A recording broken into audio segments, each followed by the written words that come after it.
President Trump is directing the Pentagon to start testing nuclear weapons. Joining us to discuss is Rick Fisher, Senior Fellow on Asian Military Affairs at the International Assessment and Strategic Center. Good afternoon, Rick. Is this a nuclear escalation where Trump is saying that he is increasing or actually restarting nuclear testing in response to other nations' nuclear testing? Is this different, or does it have parallels to what happened during the Cold War, where the U.S. and the Soviet Union used nuclear tests for deterrence? President Trump apparently has assessed that other countries are also conducting some level of nuclear testing.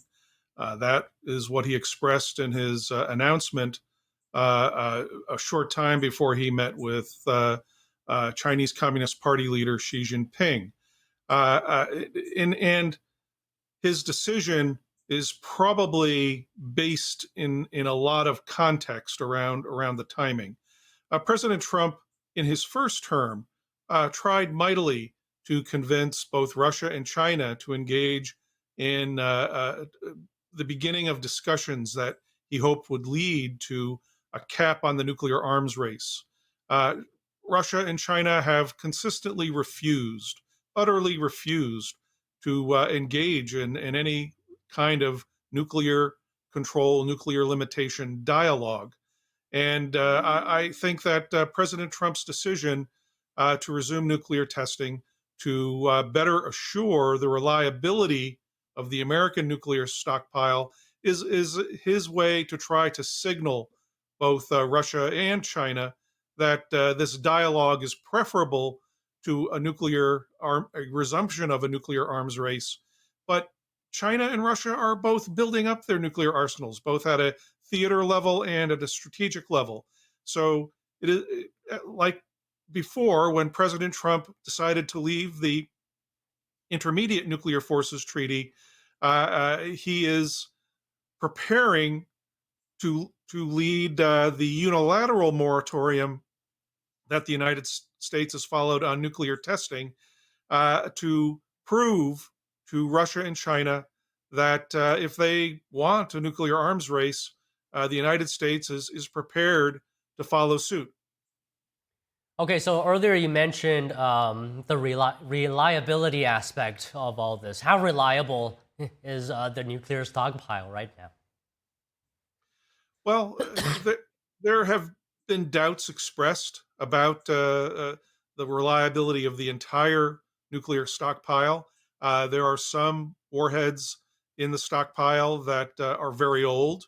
Others contend that advanced supercomputing-based testing is sufficient, but ultimately you just don't know unless you've actually done a test. Now, will the United States be resuming tests of full warheads?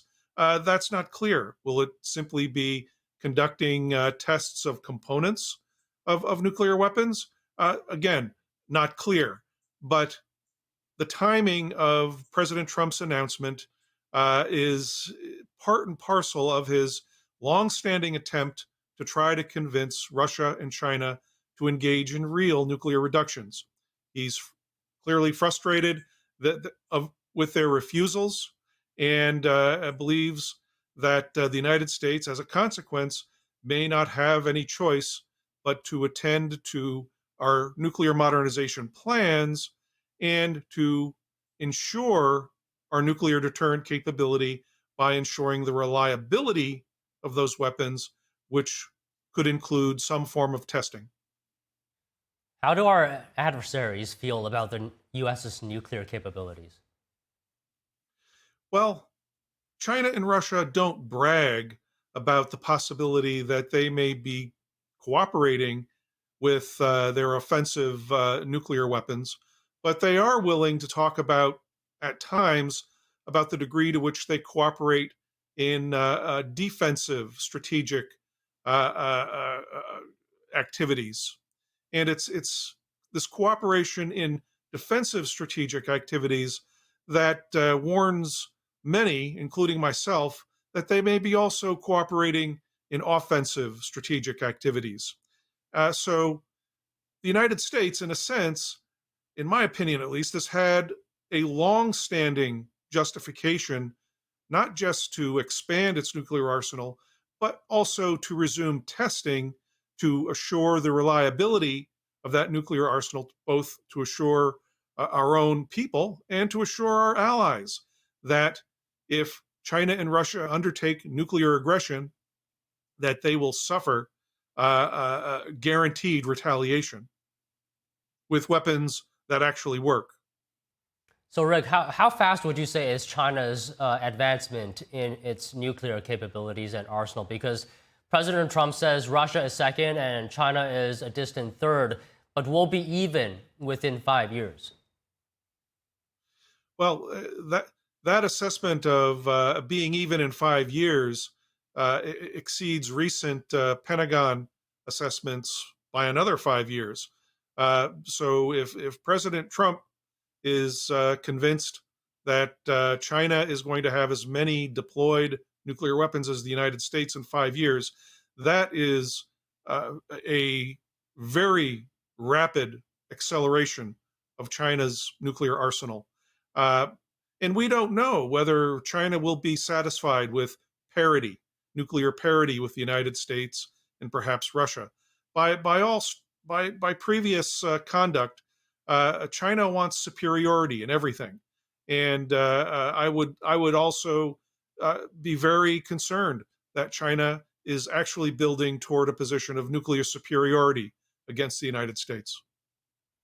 So you said earlier that President Trump talked to these countries about reducing their nuclear weapons. The fact that President Trump has now announced that the U.S. is going to start testing nuclear weapons, does that mean there's no path towards denuclearization anymore between all these countries? What is your assessment?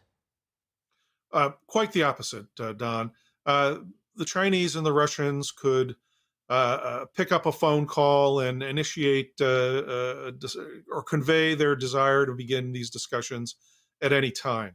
The United States has reached out on many occasions, and really most recently, I believe, within the last 24 hours, the Chinese Foreign Ministry has refused to consider the idea that it would enter into negotiations that would limit its nuclear weapons. It simply doesn't want to.